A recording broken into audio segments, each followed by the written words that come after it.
In the beginning of the movie, we travel back to Moorcroft, Wyoming, in 1947. There's a small dog named Paul trying to get out of a house. A little girl lets him out, and as Paul explores, he senses something strange. There are mysterious orange glows, and the dog reacts fearfully. The scene then shifts to present day, where two British sci-fi enthusiastic friends, Graham and Clive, are at a convention. They plan a road trip to visit UFO hotspots after Comic-Con. The next day, they eagerly wait for their ride, a large RV, to begin their adventure. In Arizona, Graham and Clive stop at a bar and enjoy the quirky UFO-themed decorations. While Clive is in the restroom, two unfriendly men enter, making Graham uneasy. Clive returns excitedly, mentioning an alien-shaped dispenser in the restroom. The men mock them, assuming they're weird or homosexual. Feeling tension, Clive and Graham hastily leave. Clive accidentally crashes their RV into the men's truck. At the black mailbox, they see a distant truck and fear it's the men from the bar. As the truck passes, it flips over, surprising them. Approaching, they find no one inside. About to call for help, a male voice startles them. A figure appears, an alien wearing shorts and flip-flops named Paul. Paul asks for help, calming Graham. Clive faints, and the alien, Paul, introduces himself, wanting to explain everything on the way, urging them to get Clive into the RV. The RV roars to life and sets off into the dark night. During the journey, Graham asks for directions, and Paul suggests heading north. Meanwhile, back at the crashed car, a man in a suit named Zoel emerges from a sedan. He's a mysterious government agent and, after touching a wet spot, makes a disgusted face. Zoel contacts his female superior, informing her that he's closing in on Paul. She orders him to deal with Paul personally. Later, Clive regains consciousness, and as Paul snacks on pistachios, Clive unexpectedly grabs him by the neck and starts speaking in Klingon. Graham intervenes to explain about Paul and the situation. Paul seizes the opportunity to reveal that he's from a small planet in the Andromeda Galaxy's northern spiral arm, traveling through wormholes. Clive remains skeptical, attempting to slap Paul, only stopping when they notice flashing lights ahead at a roadblock. Graham slows down, only to find that Paul has mysteriously disappeared. Outside the RV, Graham and Clive are questioned by an agent named Haggard, while inside, another agent named O'Reilly checks around with noise and activity. After the agents found nothing suspicious except for some wet jeans, they let the friends go.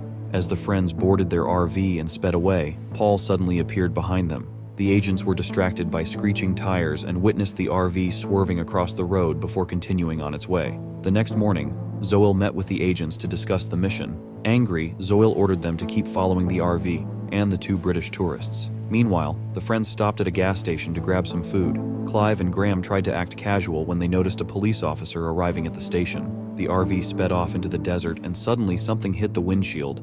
Everyone was startled as they found a dead yellow and black bird on the road. Paul picked up the bird, performed some kind of magic, and amazed Clive and Graham. However, he shocked them by eating the bird with a loud crunch. Back at the gas station, Zoel and his men questioned the police officer and cashier. Zoel reported to his superior, who ordered him to capture that alien at any cost. As dusk fell, the RV pulled into an RV park for the night. They visit the park's owner, Ruth, who wears glasses with one eye blacked out. After checking in, she opens the gate for Clive. Graham develops a crush on her, but Ruth is yelled at by her controlling father, Moses. That night, enjoy a BBQ. Paul, who's been on Earth for 60 years, crashed here during a science mission. Ruth notices 3 shadows behind the guest's RV, but Moses orders her inside. The next morning, Ruth investigates and discovers Paul's true identity, causing her to scream. Worried she'll expose him, they decide to bring her along but need their passports. Paul disappears, and in Moses' RV, he reappears looking for Clive's passport. Moses encounters Paul face to face, and they have a tense confrontation outside the RV. Moses, armed with a shotgun, chases after Paul, who manages to reach Graham in the speeding RV. Inside, Ruth regains consciousness, but is still in panic, believing Paul to be a demon. She prays fervently. Meanwhile, Zoel and his men talk to Moses, who claims Ruth was taken by a demon. Zoel gathers information and leaves with his agents.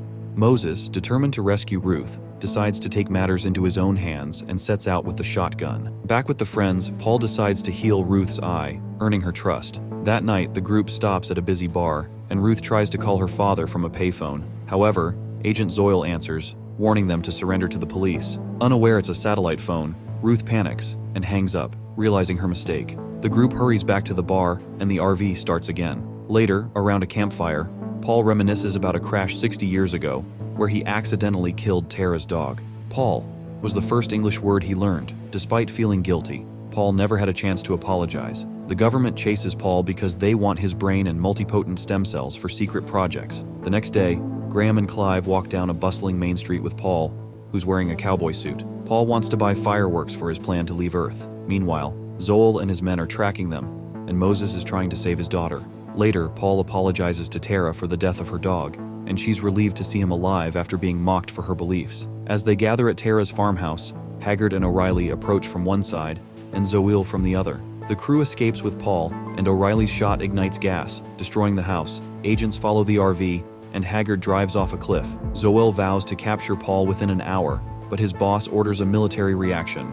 At the rendezvous, they signal with fireworks, expecting Paul's spaceship, but it's an army helicopter with Zoel's superior, the mysterious big guy. As she and 3 soldiers move to shoot Paul, Zoel shows up and reveals he was Paul's secret ally who aided his escape. Zoel tries to disarm the soldiers but gets wounded. Tara knocks out the enemy, and Moses arrives with a shotgun, killing Graham. Paul attempts to heal Moses and cured him, ends up exhausted and unconscious. Tara came to check on Paul, thinking he's dead, but he stands up, having cured himself. The alien ship arrives, and Paul starts to leave, inviting Tara to join him for a better life. Paul says farewell to his friends before disappearing into the galaxy. 2 years later, Graham, Clive, and Ruth are seen at a comic convention promoting their successful comic book, Paul. If you like movie recap like this, please do like, subscribe, and turn on notifications for more videos.